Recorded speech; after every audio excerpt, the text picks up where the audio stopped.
Hello and welcome back. I am Arumba. Thank you for joining me. Let's play some more of our campaign as Scotland with FilthyRobot. How you doing? Doing well. Yeah, we have a couple free diplomats here. We gotta do something about this. We should. This would be a situation where rather than getting annoyed by it, I would probably like improve relations with two nations I care about, like say France and Castile. And then the next time you get a pop-up saying, "Would you like to maintain relations?" I would probably just do it. Well, don't we want to go back into England? Yes. Well, we have to pay attention to that. So you got to remember in a month to build spy network again. Do you think you can do that? Then go ahead. No. This is I'm so over moving diplomats. Yeah, this is still one of my persistent complaints that I absolutely loathe that when you get caught spying, it knocks you out for 3 months and restricts you. I wish that it would just not kick you out, but not let you generate points for 3 months and allow you to just say, okay, that's nice, stay there. Yeah. I just don't want to pay attention to it that often. Diplomat kicks up golf. But they just don't seem to want to give us that option. So anyway, let's see how Wallace does here. Yep, I want to get Okay, interesting. He has already decided to not reinforce. He's not actually going to take the fight now because we moved there too quickly. He's scared of us now. Good terrain. Where's he going? He's going to... He's not moving at all. He's waiting. Yeah, he's just sitting. I stopped our army to save you. Stopped the army? Good, because I want to stay right where we are until we see him move again. Let's wait and see what we see. Meanwhile, Novgorod, being the genius that he is, he's going to do a winter siege. Going to suffer 4% attrition. So we just got to recall a diplomat. Okay, pop up. Advancement of the nobility. Let me pause. Again? So state is not in the sole source. Didn't we just have advancement of the nobility? No, this is different. This one just gives us the nobility state gains 10 influence. That's it. Okay. Hey, it looks like our first disaster's approaching then. Go ahead and take it. Well, they're going to be at 73. Can't we do something? Okay, so that's not that bad. Wait, they're at 73 or they're going to be at 83? Oh, they'll be at 83. Yeah. That will be bad. Yeah. Go ahead and take it. Just take it and you'll see. You let me know if you think it's bad. You can get I understand that. I didn't. For some reason, I didn't realize that was putting it over. I was reading that as it will become 73, not it will become 83. Okay. Yeah. Don't worry about it. But you're going to get an alert now starting next month. Okay, let's wait just a second so that he actually commits to that fight. It looks like he was waiting for his other stack to get closer because he's bringing his other stack. It's in the fog of war right now. Okay. Bluzaroo or Volgada or whatever it is. Yeah, I would go ahead and reinforce now. The battle will happen on the 28th of September. We're going to be there 2 weeks late. Okay. Hopefully he holds out for the 2 weeks. We got a Lithuanian army that's next door. Looks like he's actually already moving to reinforce. He just broke his siege of the capital, Moskva. Okay. The reason he's marching south into Kaluga is because of this zone of control mechanic. So we got to talk about this for a second. I don't want to keep pausing, but we do have to talk about it. I want to look at something while you're... So go ahead and talk about that. Okay, so pay half attention as I look at it, see if there's anything I can do to reduce the nobility's influence right now. Okay. Can we just like yank a province from them or something? Yes, that would be the easy solution, but you don't need to worry about it. They're gonna build up towards disaster at a rate of 1% per month. It's gonna take 100 months before the disaster actually fires at their current influence. Okay. There's a very good chance that sometime in the next 100 months the numbers are gonna change anyway, so I just wouldn't even worry about it yet. But worst case scenario, if they're at 99% and they're gonna fire next month, you just revoke a province. Okay. Bring them below 80%, and then it will start to decay at a rate of 1% per month. Okay. Just like every other type of rebellion type thing. Okay, so go ahead and go to the fort map mode. This is a concept you do kind of need to understand a bit.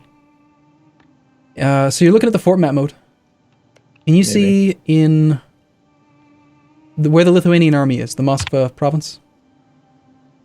Where the Lithuanian army is in the province of Moskva, yeah?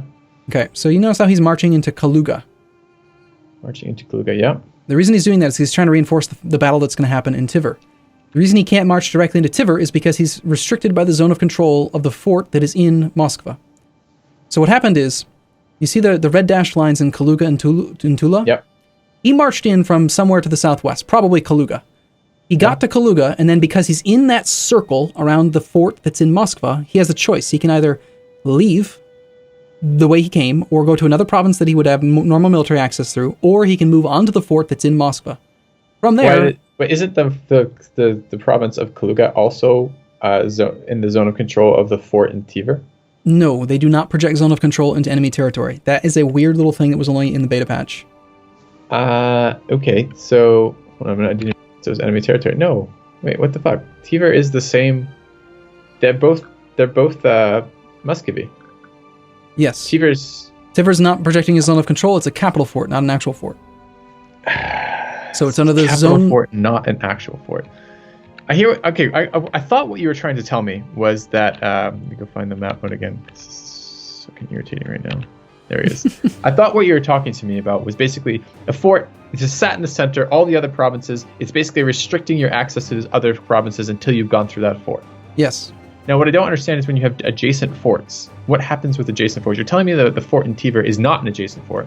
No, because it's not an actual fort. It is a fort. It has fort level because it's Tiver's capital. It's his only province. But Tiver is not part of Muscovy. No, it's a subject nation, a one province minor. All the problems have been. Yep. So, now. But to answer your question about the adjacent forts, actual adjacent forts, you'll notice that there's an actual adjacent fort in Ryazan to the southeast of Moskva. Mm-hmm. You cannot move from Moskva to Ryazan if you went from Kaluga into Moskva. You cannot go to Ryazan until you siege the fort in Moskva. Then you could go to Ryazan, but you could not move from Moskva to Vladimir until you have sieged down Ryazan. What about Tula? Tula, we could move to Tula right now because we could get to Tula because we could come in from Bryansk into Oka, which is not in the zone of control of Moskva, from Oka into Tula. Okay. So as long as you don't start in zone of control, you can move to another province's zone of control. So what most likely the path Lithuania is taking right now, in order to get to Tiver, is he's going to go from Moskva to Kaluga. From Kaluga, he's going to go to Ryzev, northwest. He's going to leave the zone of control of Moskva, and then he's going to reinforce from Ryzev into Tiver. Got it. So he'll be there later than us because he's got more provinces and he's slower. Yes, but he sees the battle approaching and he's trying to get there. Okay. Oh my god, another fucking pop-up. All right. Marital bliss. This battle will never happen. We can gain a level 2 skilled trader in Lothian. Their advisor is 50% cheaper. So hold on, but I want to look at this. Go over and look at our advisors. We actually already have one. But yeah, as I was gonna say, don't we already have a level 2? Yeah, but it's nice to have a backup because this one will die someday. Well, won't the other one age? They'll both age. Yeah. Yes. Okay, so we could have a backup that we're not using. Alternatively, we could have 5 prestige. In this case, I'd probably just take the prestige then. Yeah. Okay, but so a skill 2 trader. Plus 10% trade efficiency. Yeah, but how do I tell which advisor it is? Memory. I don't know. It's a diplomat. It's a diplomatic advisor who gives plus 10% trade efficiency. Okay. They're always the same. Prestige. Yeah, these are not variable. Like once you've played the game for a little bit, you'll just start to recognize them. A diplomat will always give plus 1 diplomatic reputation. He'll always be a diplomatic advisor. Inquisitors always plus 2 missionary strength. Theologian. They're getting wrecked again. Do we want to go in there? I kind of think we have to. We have to at this point. Okay. If we don't, then this is going to be so much more war score. And Lithuania is coming to reinforce. Granted, he's behind on tech. This is the deciding point. How do you want this war to end? If we don't help now, Novgorod's going to lose. They're going to lose. Is that a bad thing? It weakens our ally. It strengthens Muscovy, who is going to declare future wars that we're probably going to get pulled into unless you break the alliance with Novgorod. It's going to weaken. Why did we take this alliance? This has pulled us into a war we didn't really want. We took the alliance because Novgorod and Lithuania both hate Denmark. Lithuania was supporting the rebellion, supporting the independence of Sweden, and we were hoping to have Novgorod and Lithuania both help us against our common rival in Denmark. But let's Muscovy, get in here. If for nothing else, I want to see how it affects the stacks. So I can see the stacks here right now, and I want to see what happens when ours join. So. Okay. So yeah, you can actually see we're going to just sort of deploy around. Oh, nice. He actually rolled really well. 9 versus a 0 in the shock phase right here. He's doing really great this phase. And then okay. I thought that was another 9, but it wasn't. Playing on speed 2, sometimes I get confused. Fucking ended before we got there. He retreated. Muscovy retreated. Muscovy retreated. Why? Yeah, because we got there. He ran away. Look, he sees. As we arrived. Yeah, he saw the 13 stack in Lithuania, and we just got there, and he decided this is bad. I don't want to be here. And he ran away. It says you won. Yeah, we won. We didn't lose. Oh, no, wait. How did we lose troops? Did we? Yeah. Wallace Randall. That's us. Lost 3,300 fucking infantry and 2,000. Yeah, but hover over the numbers. It should tell you the actual nation that lost them. We didn't lose them. Those are Novgorod losses. What do you mean? If I hover over the numbers, so I'm hovering over the lost units. It does. Shouldn't it say anything? It just says lost 3310. Okay, I already closed that tab, but we didn't lose those men. Those were Novgorod losses. Okay. We just arrived. We couldn't possibly. I was going to say, how the hell did we lose troops? We just got here. We won, as in our alliance. I'm moving our army off that province, by the way, because we don't want to suffer the winter attrition. You want to go north and try to grab? Well, let's see. Where's that one? Oh, there's 5 stacks showing up, or 6 stack. Looks like we got to turn right around and reinforce. Okay. If he continues on in this fight, that's going to be good for us. Okay, there's even more men coming. Big battle approaching. Okay, here's the battle we were waiting for. At least we're in flat terrain. We don't have to worry about defensive bonuses. Oh, shoot. Right as we do the battle, there goes our 10% morale advisor. Okay, well, this is good, though, too. This is good, though, too. We can hire a discipline advisor. It's comparable. Not as good as the morale stacking as what we had a second ago, but it's still pretty good. I would hire the new level 1 discipline advisor. What's his higher price? 14. Cheap. Fuck, that's a lot. It's a lot for what we have in remaining our treasury. It's cheap. I would hire him. Discipline's really Is there someone who can... None of the nobility... None of our special interest groups can give us an advisor for this? For military, as a Catholic nation, no. No. Okay. Yeah, the discipline guy is going to be useful. And we'll talk about... I think I did the wrong thing. What'd you do? I think I dismissed him. You're dead. Great. For 14 gold. I thought that was the higher button. Oh, no, you got to click on the portrait. I've done that too. I've done that too in the past. We get no advisor now. Yeah. But we did lose 14 ducats for no reason. Yeah. Yeah, and you were all concerned about the amount of money it was. So we've got... Yeah, I was. That's why I was looking at it. It was 14. I'm like, that's a lot. But apparently it was a lot to dismiss him. Yeah. Okay. Well, let's see how Wallace does. We've got a 4 versus a 4 in the first shock phase. When do we get another guy for that, by the way? We'll get a new guy replacing him as an available advisor the first of the next month. Okay. Okay. Right. Just rolled a 5 versus a 5. There are so many troops in this fight, but here's the thing. We've talked about combat quite a bit. Oh, it's horrible, Wallace! Just rolled a 2 versus a 7. Okay. Lots of troops in this fight, right? 17.7k versus 21.4. And he's got 14,000 more coming into the fight in another 10 days. But only so many of them are actually engaged in the combat. You've got to whittle down the morale of each of the armies, but it's not like they can just put 400,000 troops in this province and suddenly 400,000 troops are actually engaging in combat. Does that make sense? Yep. Also, every regiment loses 0.01 morale every single day that they're in combat, regardless of whether they've seen any actual casualties or not. So, over time, their armies will lose morale, but we've got to roll well. And the Lithuanians need to arrive. 3 versus a 3. Lithuanians are coming on the 23rd. Okay, I'm going to leave this up to you. It's, we either wait 11 days. Novgorod backed out. He ran away, by the way, which is just us. We either fight for 11 days on our own and hope that the Lithuanians, who are military tech 4, by the way, can reinforce and we can win this fight, or we run now. Well, we're at really low morale, too. Yeah. I don't really feel like staying in this. I think Novgorod just lost their war. I'm pretty sure they just lost their war.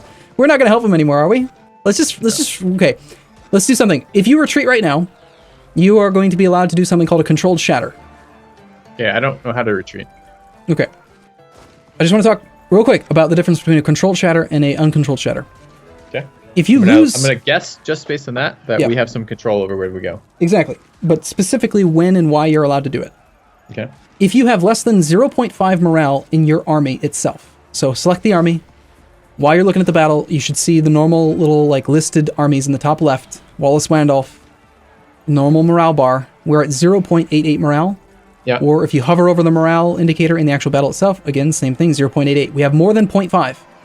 That means that we are allowed to control the retreat destination. Anywhere that we have military access to that's connected by land, we can right-click and our army will retreat to that province. Okay. It'll shatter to that province, meaning that it cannot be engaged in combat until it reaches that location. Okay. If you retreat with less than 0.5 morale, it is an uncontrolled retreat, and regardless of where you click, the game is going to decide where to send your army. Okay. You have no influence whatsoever. You might think you're sending your army in one location, but it's not necessarily going to go there. All right. If you have two armies in the battle, one of them has less than 0.5, one of them has more than 0.5, obviously your armies are going to stay split up. So what you would usually want to do in that case is tell the one that's below 0.5 to shatter, figure out where it's going, tell the other one to shatter to the same location. Okay. So in this case, we can control the shatter. I would shatter probably all the way down either into far corner of Sweden or Lithuania, as far as possible away. Click it. You don't think we should try to re-engage, go back to Torzok and then re-engage when this 13 stack does something? Nope. Okay. No, the war's over. We're done. All right. There's no way that Novgorod can win. That they can win. They already have no control of the war goal. They are already at 3.78 war exhaustion. Their enthusiasm is going to drop like crazy because they've got lots of provinces occupied, and they've lost the 2 first major battles with this in this war. Their army is down to 4,500 troops. He's not going to be able to rebuild. I've got to say, this has been a fairly unpleasant experience being part of someone else's war. Yeah, do you see now why I mentioned before you always want to be the war leader? Yeah. It's no good. So yeah, we want to retreat to some place where we're relatively safe. Okay. Possibly all the way back into Sweden. So just select the army while you have the battle open. Yep. You right click on be very careful. You right click on the province you want to go to because that's where they're going to go. So there's no like retreat dialogue. It's just nope. You will instantly try to run in that direction. And what province do you want me to go to? I would probably retreat back to like Delaskogen, northwest corner of Sweden, where we were in preparation for the war with Denmark. Done. Notice how, again, we were able to control the retreat and we ran all the way to Delaskogen. And that light blue indicates that it is shattering and it cannot be controlled. Okay. All right. Well, let's see how long it takes for Novgorod to back out of the war. Well, that went well. Yeah. No, I'm so glad that we helped them. Yes. We should focus on trade and stuff. By the way, we got a new month. We can get a new advisor. Yeah, reinforced speed guy. I would definitely take a level 1 advisor. Just you have to have them. They're too valuable for their money. And you want me to dismiss him again to get a new one, right? Yeah. No, just take Douglas Fletcher. Click the portrait, not the dismiss retire button. It's weird that the number. Okay. Anyways, so what does he do? Reinforce speed? That's not that great.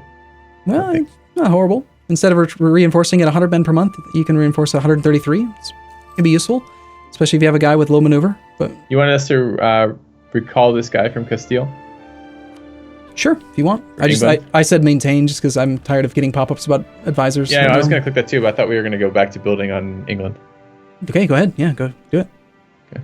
Now, Muscovy is going to have military access to any nation that we have military access. So Muscovy has military access in Sweden. He may come over and try to fight our army. So we just want to put it in... If we get defensive terrain, that'd be fine. Yeah, we want to park it behind a whole bunch of rivers and terrain that he doesn't want to go to. And hopefully, like, Hälsingland will be a great spot. It's surrounded by rivers on all sides, and it's defensive terrain. Voskagen's pretty good, but there's no river between it and Bergslagen. The rivers are the dark blue? Yep, the dark blue between provinces, while you're on the simple terrain map mode. Yep. So let's just go to Hälsingland. Got it. Hey, there's some Lawlord heretics in England. There were. He just unsieged it in Essex. Yeah. I'm really surprised to see that Sweden has not done anything. Yeah, I thought we were going to get some more with Sweden. Remember, we were going to behind their like invincible infantry. We were going to be behind. I liked that much more than behind the pathetic infantry that we were. You can see now why I mentioned that Muscovy usually beats Novgorod. I mean, we haven't really had a chance to influence very many of the battles because Novgorod loses so damn fast. Yes.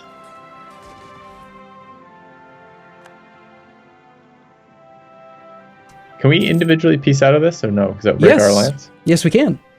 You can actually, while you have it at map free, go ahead and right-click on the war score indicator, bottom of the screen. Okay. Try to talk to Muscovy. So I click them directly.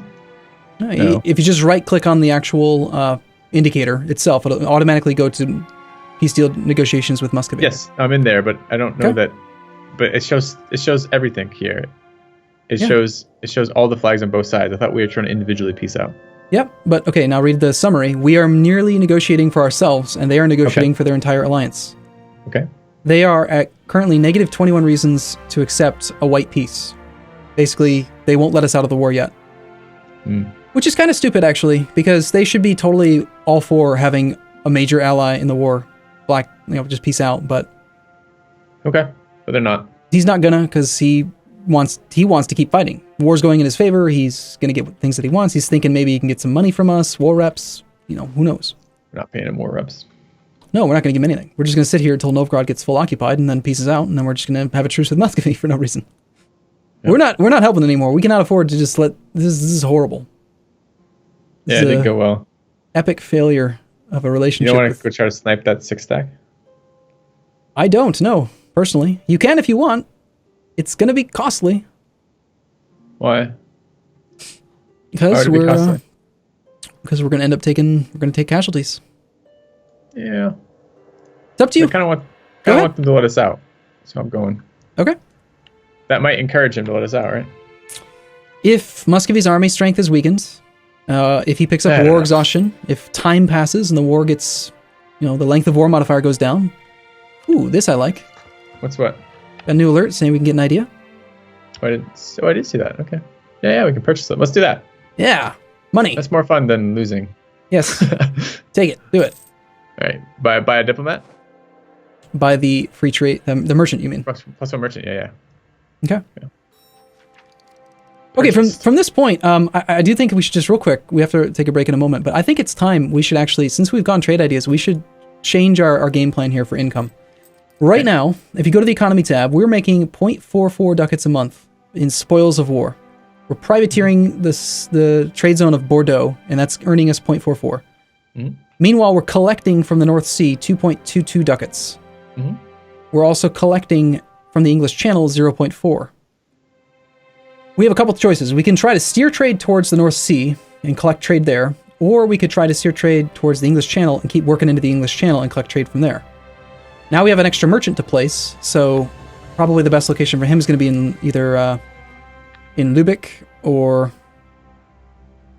actually Champagne would be good. The inland trade node near France. I don't want to make it too complicated, but here's one? The red one south of English Channel. Yeah, well, I got the 5.8 in Champagne. Yes.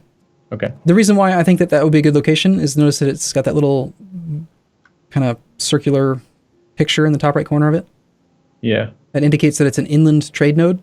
And what about the 7.8 England trade node in the Rhineland, just a little bit east? Isn't that better? It is, but you got to look at the arrows. So the Rhineland steers towards Champagne. Champagne steers toward English Channel.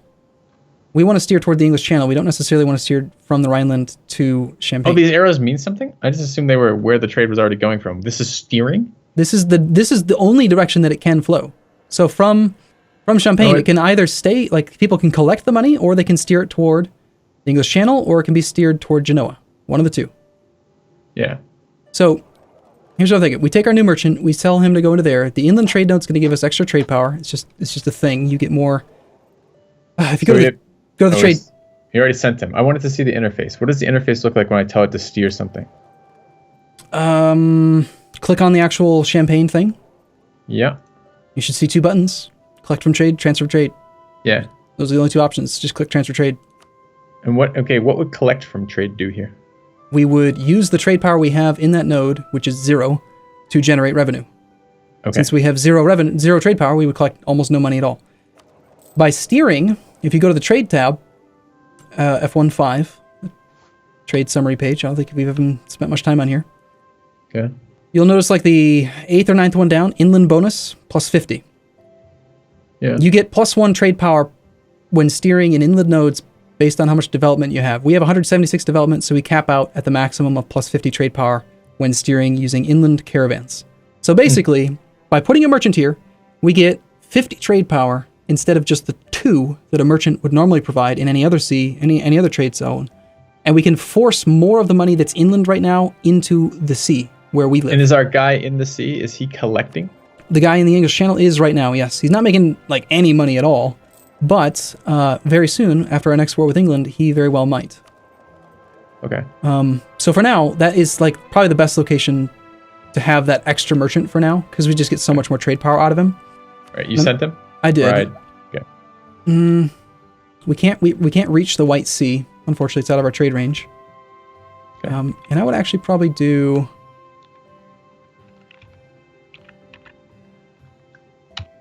Currently collecting from trade in the North Sea, which is still probably the right thing. I'm going to try something. I want to try this. So altogether, this is what you end up spending so much time messing about with trade. What you want to look at is the current trade income plus the current spoils of war and what it is right this month versus what it can be if you move stuff around. So right now we're making 2.26 plus 0.44. So call it 2.7 ducats. Where I need a reference page where you're getting this from. The economy tab. The economy. The trade or economy? Okay. Economy. Got it. Yeah. Add the trade number together with the spoils of war. That's the current amount we're making from trade and boats. Okay. Okay, so like 2.7. If we take the guy who's currently in the North Sea and we transfer from the Rhineland, and we take the other guy that is in the English Channel, who's collecting, and we transfer here. I want to see what we get in a month. Okay. And what I'm looking at right now, what I'm trying to figure out here is that if you have a merchant collecting in any node outside of your capital node, which in this case our capital node is the North Sea, then you don't get a bonus to your trade power based on merchants. But because I just stopped collecting trade in the English Channel, we're now effectively transferring trade power with 3 merchants, which gives us 30% more trade power in the capital node by default, 10% per merchant. So basically I'm trying to just force money around and also give us more trade power and see if we can make more money that way than what we were doing. We'll know on the first one it updates, right? Assuming every merchant has arrived, which yes, they have. So 2.7 is the mark. And we just made 2.26 plus 0.3. So we made 2.58. So a little bit less. A little bit less. Okay. But we're also privateering still. And this isn't maybe the best thing for us. Now instead we could be... Well, privateering went down. It was 0.44 before. That's because we're steering money away from Bordeaux. Yeah. We're actively harming our ability to steer. So you're thinking of reassigning the privateer to some different area? We might be better off privateering now in the English Channel because we've steered a whole bunch of the inland wealth now into the English Channel. Let's take one more month to just see what happens here. Meanwhile, if there are any battles that are potentially happening, I hope that you just avoid them. It's a lost cause, man. I canceled the movement. There's just no way. I canceled the movement. We should be stationary. Unless I'm fucking armies moving around somewhere that I wasn't looking. I should go find it. Why can't I see it on the trade mode? I can't see armies in the trade mode? Okay. No, we're just stationary. That did make us some more money. Now notice that we're making 2.25 from trade. And now spoils of war is 0.74. So now we're making 3-ish ducats. It's a very minor amount. No, that's good. That's good. You got us like a quarter of a ducat. Yeah, but the more boats we build, the bigger the number's going to get. So that's impressive. Also, I like it. The next war with England, this is the big thing. If we take London from England, then we're going to have a ton of trade power in the English Channel. Okay. And we're going to start explain that again when that happens. But it can't be any more in this episode. This episode's gone too long already. Yep, we're going to make a ton of money. Now that we've got that extra quarter of a ducat, I think this is a good point. This is a high note. Yeah. The war is not such a big deal. We got a quarter of a ducat. Well, here's the other thing though. Look at the power projection. Not only do we make more money, so we also get more. We also get more power projection now because we're privateering directly against England again. So there's a couple other ancillary benefits. Yeah. Anyway, we'll be back same time, same place tomorrow, I think. Sorry, I'm going to take your quarter of a ducat and then I'm going to dismiss 2 more advisors. And then that quarter of a ducat is not going to be relevant for the rest of the game. I have to make every quarter ducat I can to counteract you. So. All right. Anyways, see you guys soon. See you in a bit.